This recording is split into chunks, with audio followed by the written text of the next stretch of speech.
Well, please do grab your message outline. You find it helpful as we're in this final part of this series called No Superheroes Required. And what we've been doing over these last few weeks, as you know, if you've been with us over the last number of weeks, we've been looking at really some of the ordinary people God used to do extraordinary things. And what we've been using is Hebrews 11 as sort of our reference point. We've been looking at a number of different characters. And if you've read through Hebrews 11, it's incredible the amount of characters that are there. We could have done a longer series, actually, but we majored in on some of the sort of characters that we wanted to hit. But it lists just the different types of people that have done some great things for God. Now, they weren't perfect, as we've seen. They often messed up. They often failed. But God did some amazing things through them. And we've looked at people like Moses, remember, and Gideon, and Noah, and Abraham. And this week we're looking at Samson. And he's listed actually in Hebrews 11 verse 32. Only as a name, doesn't say much about him, but there he's listed in Hebrews 11:32. Now, I don't know about you, but I guess we all admire strong, solid people. You know the sort of people? The sort of people that seem to be really strong, really firm, really solid type of people in the sense that they seem to have it all together. They're the sort of people that you can rely upon. They don't crumble in a crisis. They're calm under pressure. They know how to hang in there. You get a sense of security with them, don't you? They've got everything. They seem to have everything under control. They've always got themselves under control. They've got their situations under control.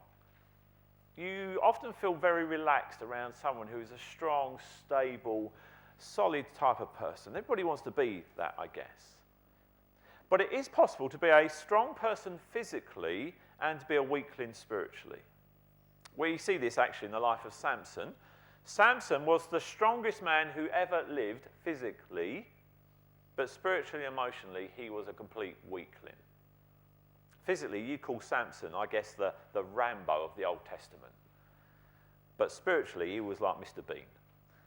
He was a moral wimp. He really was. He had no strength whatsoever. And interestingly, every time you meet a person with strengths, really big strengths, they also have weaknesses. It's fascinating that sometimes your strength can also be your weakness as well.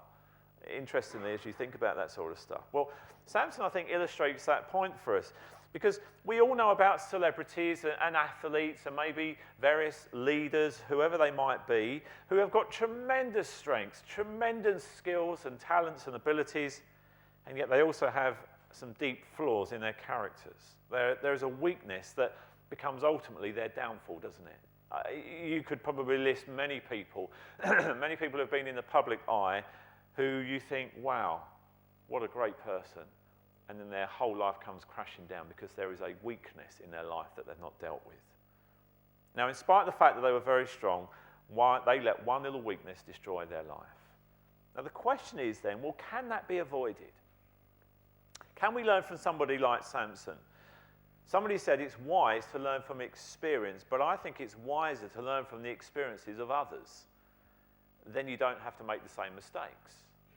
The fact is, you and I, we don't have the time to make all the mistakes in the world, do we? We don't have time to learn everything by experience. So we need to look at someone else. And this morning we're going to look at Samson's life. And Samson had the potential to be this sort of superstar for God. Here it is, Judges 13:24, it says, "The woman gave birth to a boy and named him Samson. He grew and the Lord blessed him." So right from birth, he was a special child. And if you look at his life, he had everything going for him. He had good looks, he had strength, he had a godly family because he was raised in a godly home. In fact, we are told that he was dedicated as a baby. And as a young man, he took a Nazirite vow, which was a vow of complete dedication to God. So he had God's blessing on his life. He also had supernatural strength. He had unlimited capabilities and potential, but he blew his life. He wasted his life. He went his own way. He did his own thing. He lost it all. He was a broken man at the end of his life because he lost his strength. And it's a sad commentary because he was his own worst enemy. So what happened in Samson's life and what can we learn from his life that we can avoid? Because in Samson's life, we see, I think, three things to avoid. Three characteristics that will damage your life if you're not careful. Here is the first one I think we see in Samson's life. First of all, is undisciplined living will damage your life. That's the first thing. Selfishness, self-indulgence, a lack of self-control, undisciplined living will damage your life if you're not careful. And I'm talking about not being disciplined in your personal life. In other words, anything that is left uncontrolled in your life will damage your life. It can be perhaps the way you spend money. It can be sex. It can be food. It can be alcohol. It can be your emotions. It can be the way you manage your time.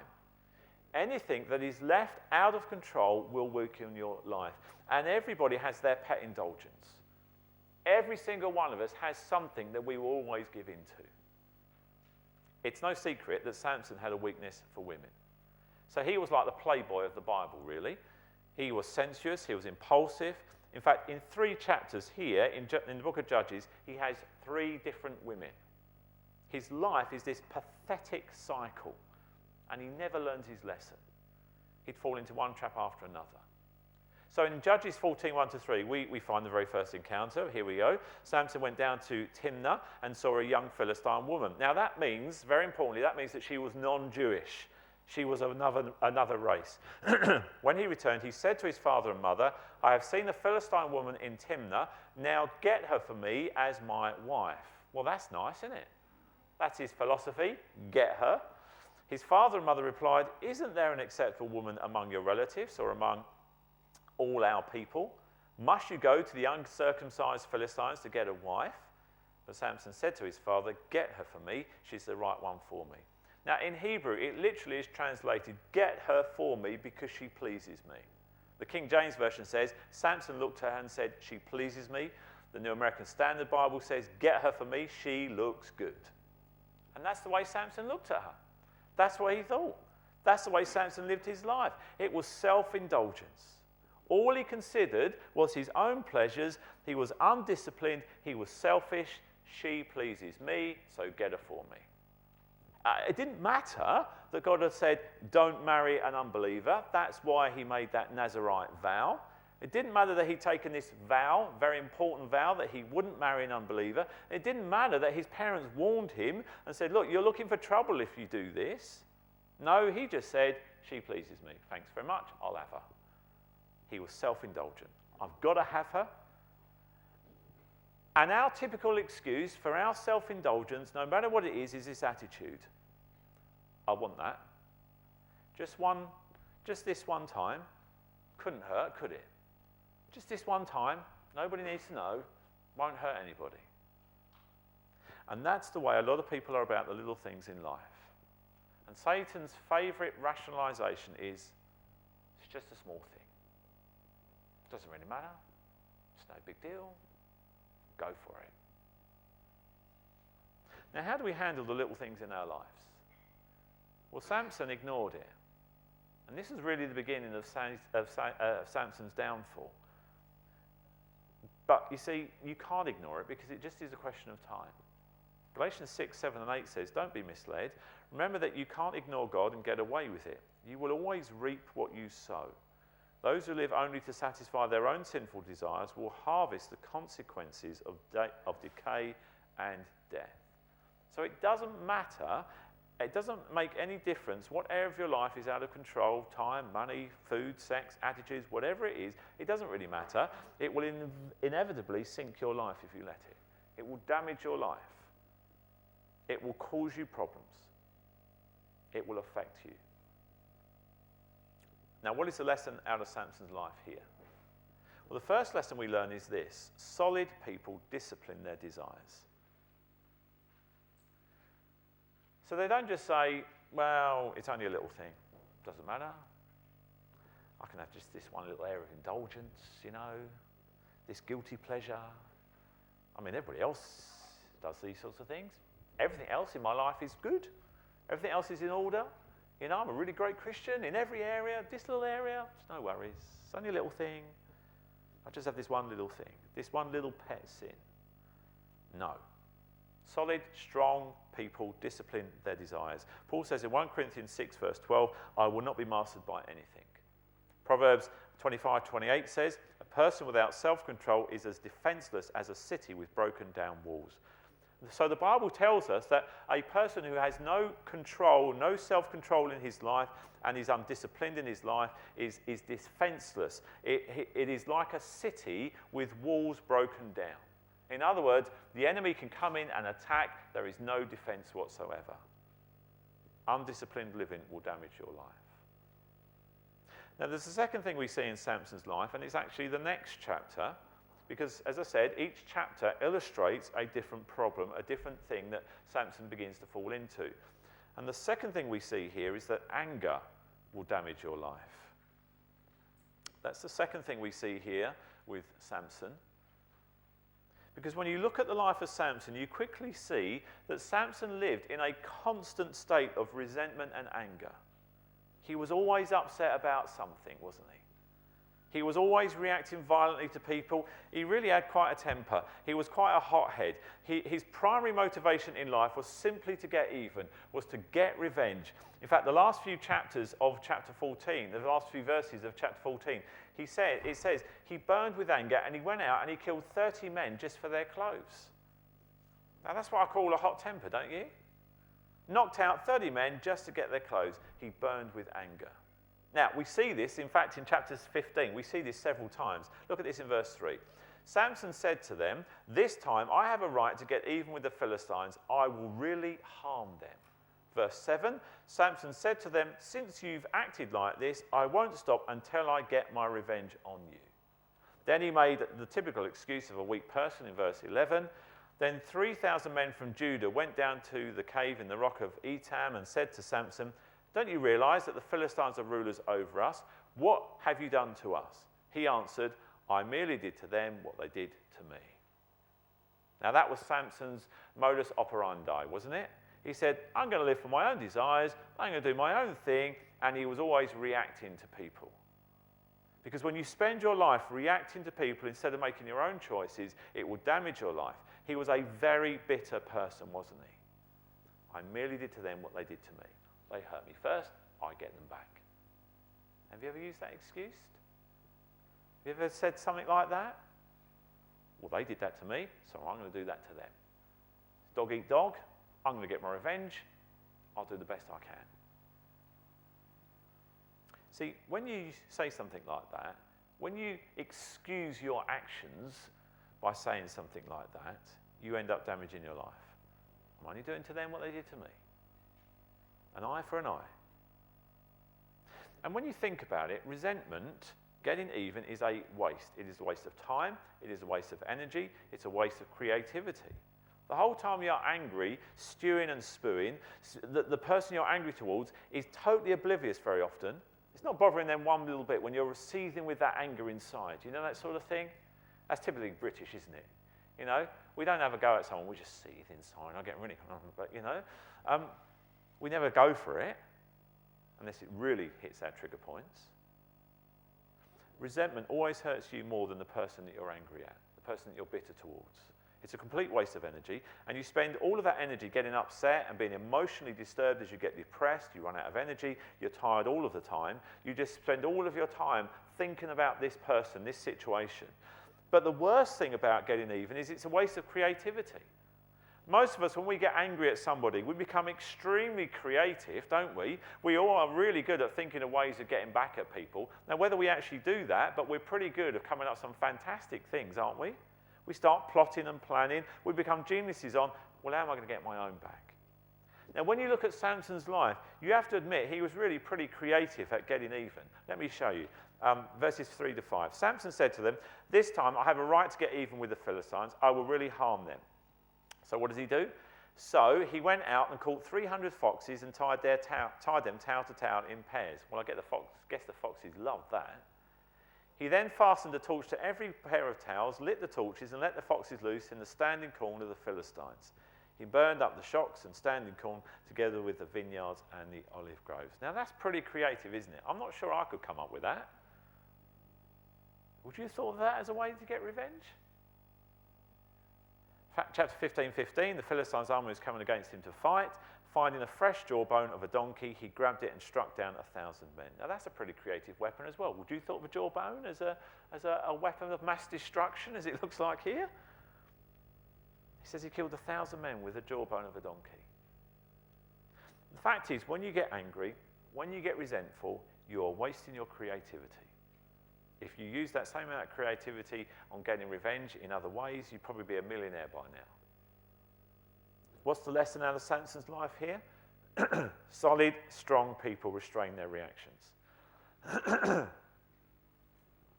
Just like they discipline their desires, they restrain their reactions. They choose to act rather than react against everybody. They choose where they're going to go rather than continually reacting against the critics. So Proverbs 29:22 says, a hot-tempered man starts fights and gets into all kinds of trouble. Well, how many times have you seen that? Temper will get you into trouble.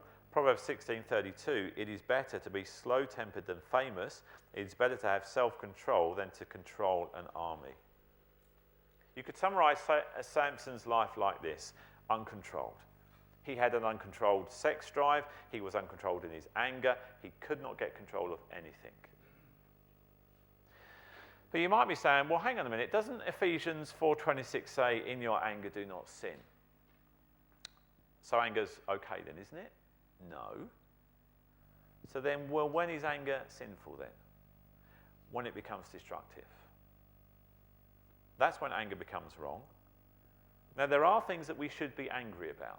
The injustices that we see in this world, the evil that we see taking place, innocent people being hurt and killed and things like that, we should be angry about that. If we're not angry, we're not over those sorts of things, then we're not being human. But when anger becomes destructive, that's when it's sinful. That's when it becomes wrong. Alexander the Great had conquered the world by the time he was in his middle 30s. He was an incredible man if you read about his life, but he had one major flaw in his life. He had a temper. It was a hair-trigger temper. And one day in a fit of rage, he struck and killed his leading general, who also happened to be his best friend. He killed him by accident. He cried out. He said, I've conquered the world, but I can't conquer my own soul.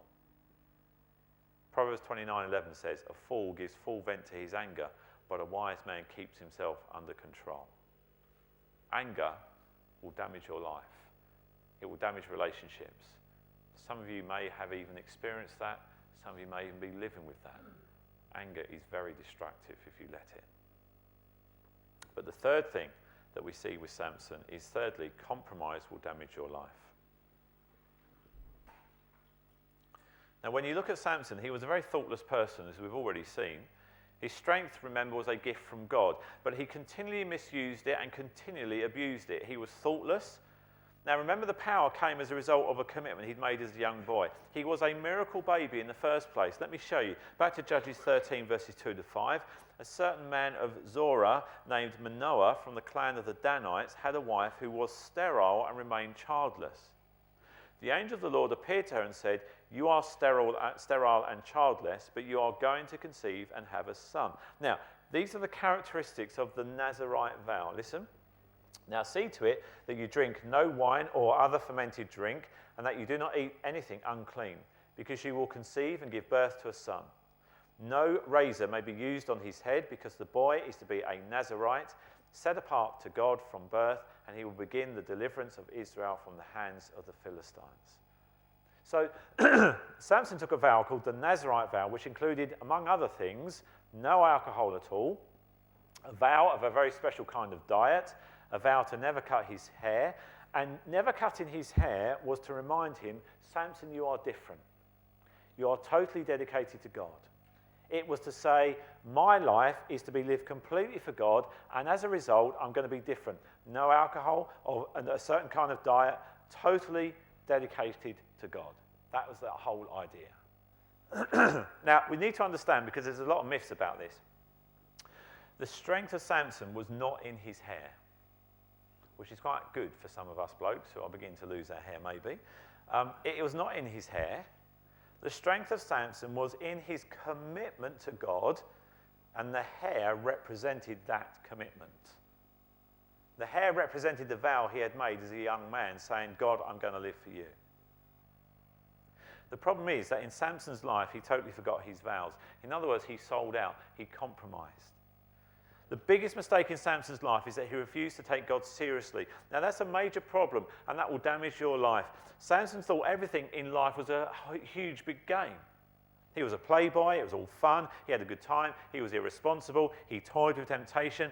It was like, how close can I get to the fire and not get burnt? How close to the edge of the cliff can I go before I fall over? And I think we see this very clearly in his relationship with Delilah in chapter 16. It's the chapter we read earlier on. And in chapter 16, we have the famous story that you all know, I'm sure, about Samson's life.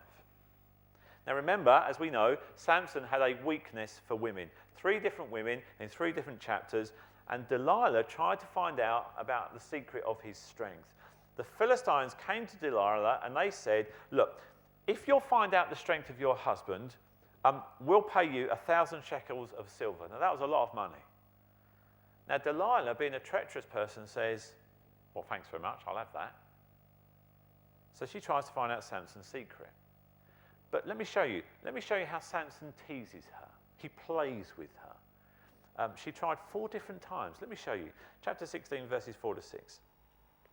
Sometime later, he, that is Samson, fell in love with a woman in the valley of Sorek, whose name was Delilah. The rulers of the Philistines went to her and said, see if you can lure him into showing you the secret of his great strength and how we can overpower him so that we may tie him up and subdue him.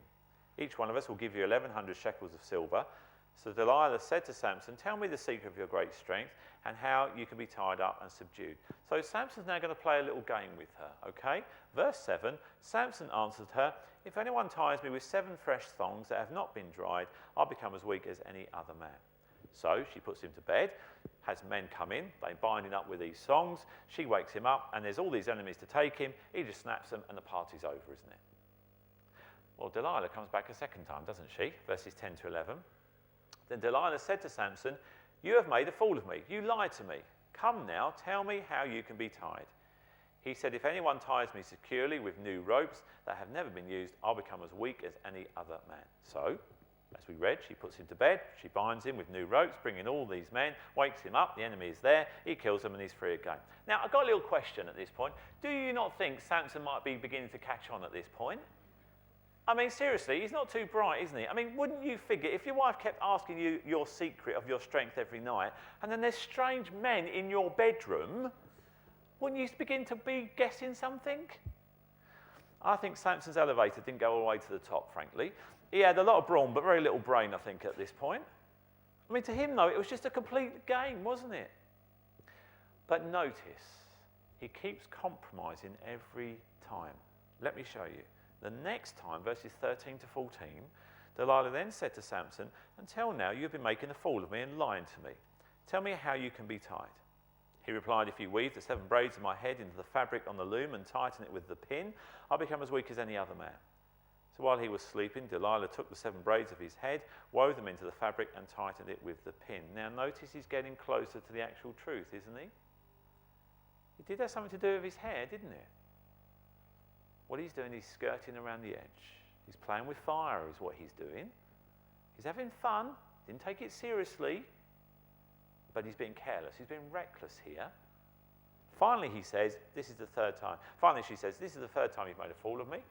You haven't told me the secret of your great strength. And I can imagine she probably turned on the tears as well.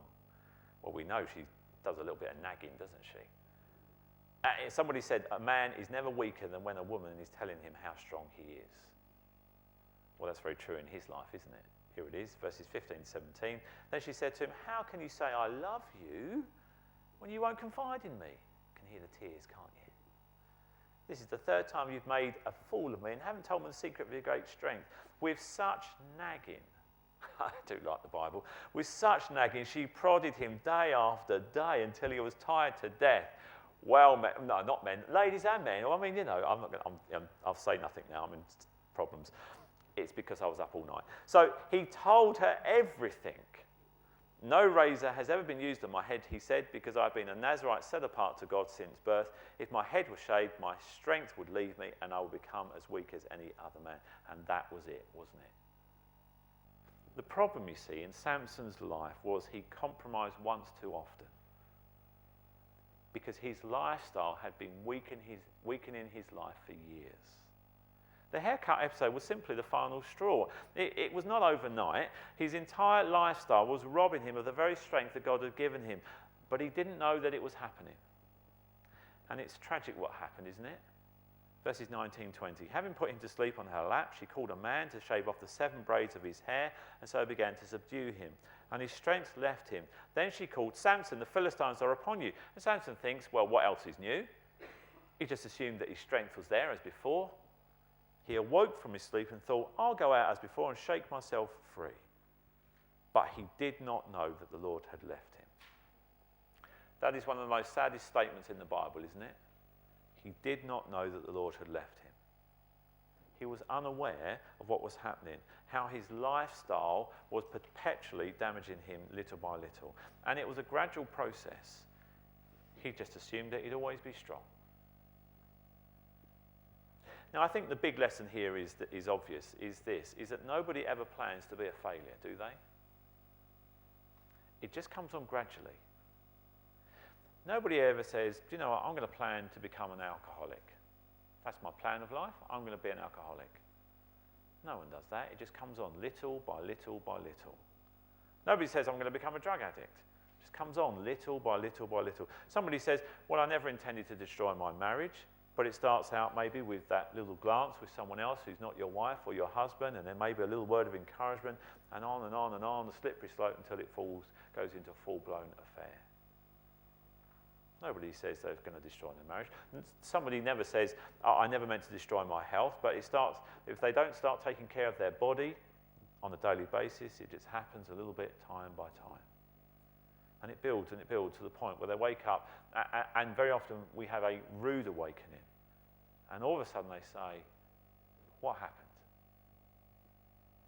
Why have I got to where I am now? And they think it's happened overnight. And the reality is they were compromising over a long period of time. What happened? God's not here. What happened? Well, he left a long time back in Samson's life because Samson failed to take God seriously.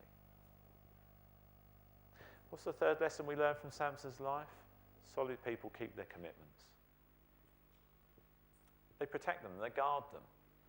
They're diligent, they don't compromise, in other words. They're serious about their relationship to the Lord. They're serious about their commitments to the Lord. There's an old saying that you've probably heard before, a chain is only as strong as its weakest link. Let me make another statement. Your life is only as strong as your weakest commitment. Your life is only as strong as your commitments. If you have no commitments, you have no strength. The people who are strongest and solid the most and who are stable are people who have commitments, and they're prepared to die by them. So let me ask you, what actually are you committed to? Because that's where your strength comes from. If you're a Christian, are you fully committed to the Lord? Are you committed to this church? If you have a family, are you committed to your family? Are you committed to your wife? Are you committed to your husband? What are you committed to? See, Samson was only committed to one thing, himself.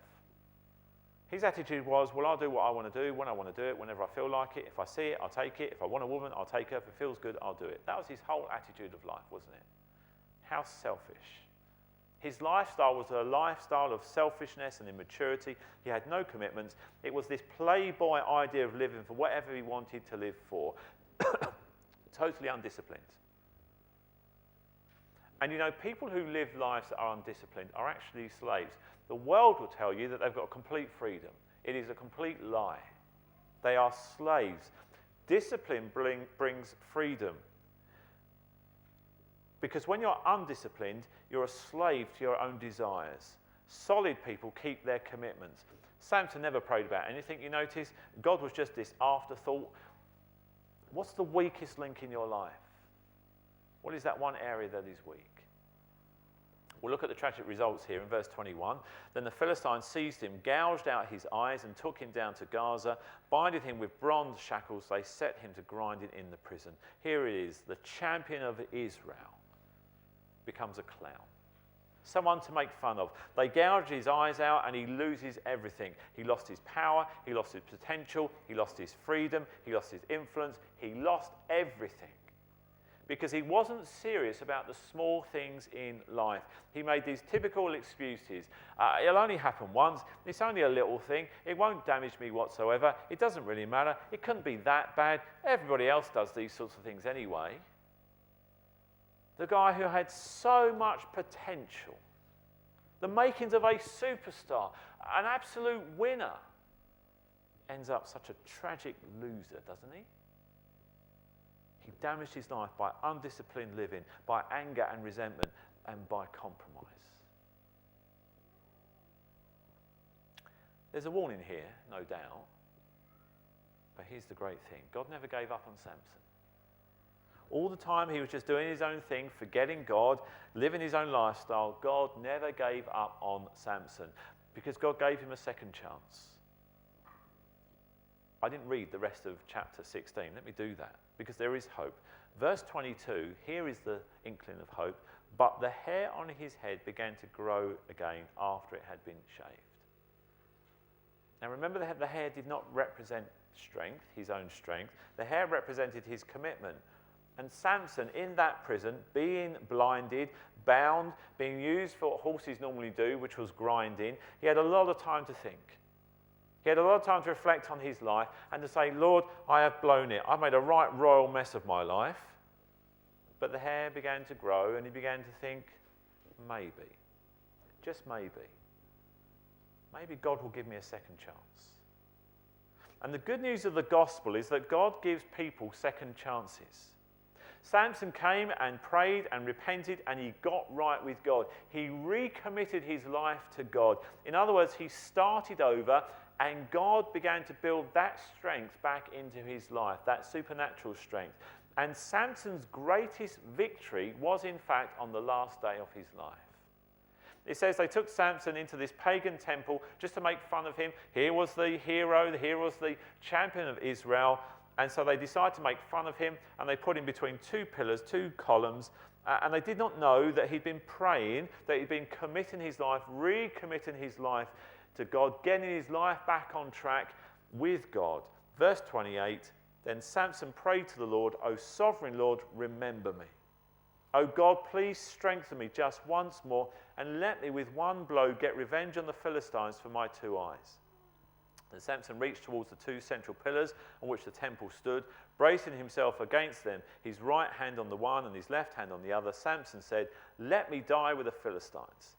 And he pushed with all his might, and down came the temple on the rulers and all the people in it. Thus he killed many more when he died than while he lived. It was the greatest victory of his life. Now there's something comforting about the life of Samson. Samson's mentioned in Hebrews 11. That's why we're looking at him. You'd expect people like Abraham and Noah and Moses, people that we've already looked at, you'd expect them to be in there, wouldn't you? But here's a guy who makes it on God's Hall of Fame, who was an absolute failure in his life until the last day. Now that should be comforting to us. It says, no matter how much I have blown it in the past, no matter what a mess I have made of my life, I may have wasted my life morally, I may have weakened my life financially, I may have blown it in relationships, there may be consequences to my actions that I'm still having to live with today, and I feel a complete loser. I may have totally destroyed myself with a bad habit, but God says, you can start again. And that's the good news. That is the good news of the gospel. Because Samson, on the last day of his life, did an act of faith that God said was worthy to be put in the Hall of Fame in Hebrews 11. He's in there along with David and Joseph and Moses and Noah and all these other people. So I don't care what you've done in your past. You may have blown it so many ways. Morally, you're still haunted by those memories. They are still there. They affect you today. You may have made a mess of your life financially, physically. You may have been addicted to something. You may still struggle. You may have a broken marriage, or 2 or 3. And you say, how can God ever love me? How can God ever use someone like me? Well, if God can use Samson, he can use anyone, can't he? It's all about commitment. It's all about a recommitment. I have 3 questions for you to think about, and then we'll close. Think about these. First of all, what is out of control in your life? See, it may be insignificant. You may excuse it. Even now, as we're thinking now, I'm speaking about this, maybe that's just popped in your mind. You may even rationalise this. Nobody knows about it, but it's there. You know it's there. Maybe a moral temptation. Maybe something that you're getting caught up in. I don't know. You need to break out of it. Every single one of us has a weakness, has our weaknesses, has our pet indulgences. It doesn't matter what your area of weakness is, but everybody has got an indulgence. What's yours? And what's out of control? And you may think it's just a little thing. It doesn't matter. But it will eventually damage your life, as we've seen with Samson. Secondly, who are you resentful against? Who are you bitter against? Who has damaged you in the past, recently, currently? Who has hurt you, maybe? And when you think of them, it still makes you angry. Maybe a former boyfriend or girlfriend. Maybe a brother or sister.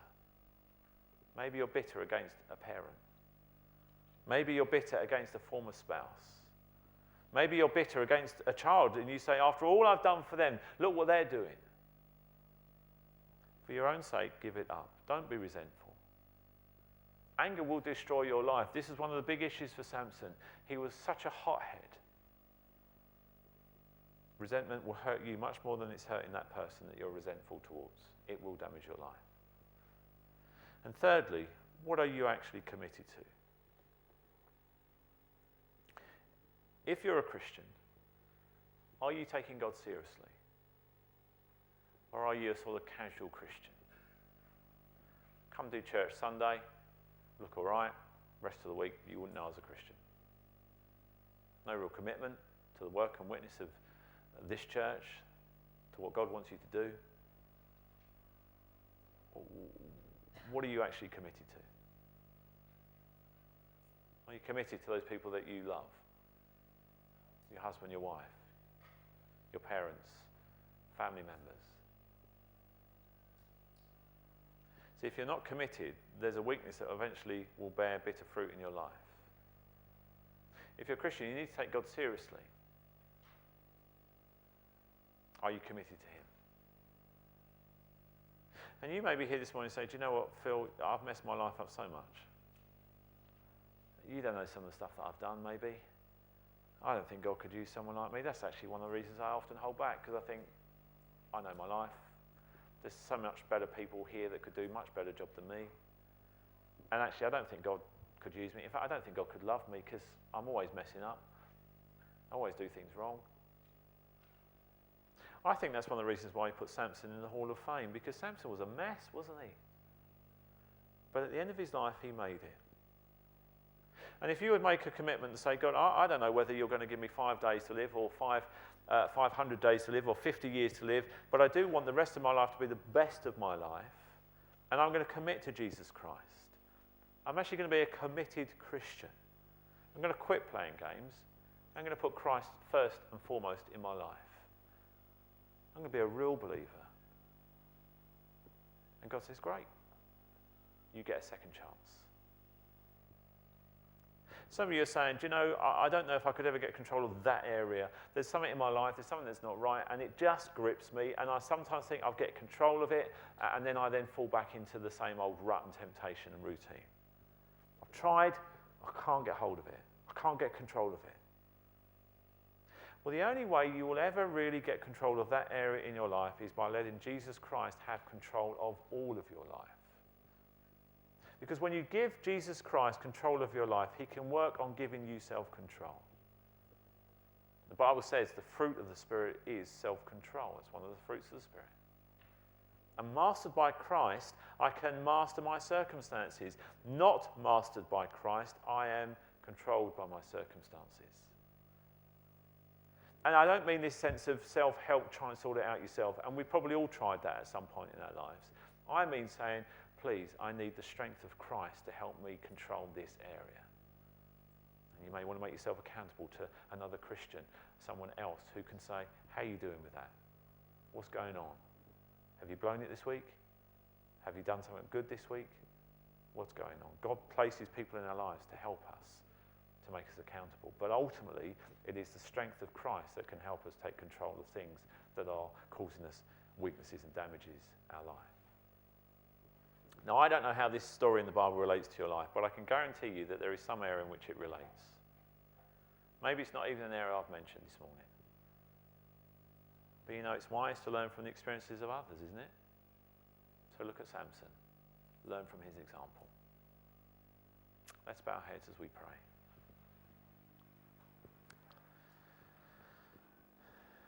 Maybe some of you need to pray a prayer, something like this in your heart. I'll use these words. You might just want to echo them. You might just want to, in agreement, quietly say, yes, Lord, what Pastor Phil's praying, that's really what I'm saying too. God, I know I've made a lot of mistakes in my life. So I ask you to forgive me. I really do want to start over. Would you please wipe the slate clean in my life? Lord, would you please forgive me and give me a clear conscience? I ask you to forgive me, and I believe that you will. Then, Lord, maybe there's some people I need to forgive, and there might be someone, and even as I'm praying now, that person, that name, is coming to your mind. Why don't you, in your heart, mention them by name? Lord, give me the strength to forgive them. Right now, by faith, I do forgive them. I release them from ever having to get even again. Please remove the feelings out of my life and make me a better person and not a bitter person. Help me to restrain my reactions. Lord, help me to discipline my desires. Help me to keep my commitments. And Jesus Christ, I want to commit my life to you right now. Please make the rest of my life the best of my life. I want to live for you as best as I know how. Help me to guard my commitments and not to take my relationship with you carelessly. Thank you for another chance. And Lord, I thank you for everyone who is here today. Lord, help us to keep our commitments to you, not to be wishy-washy, but to be serious about our spiritual relationship to you. In Jesus' strength and in his name we pray.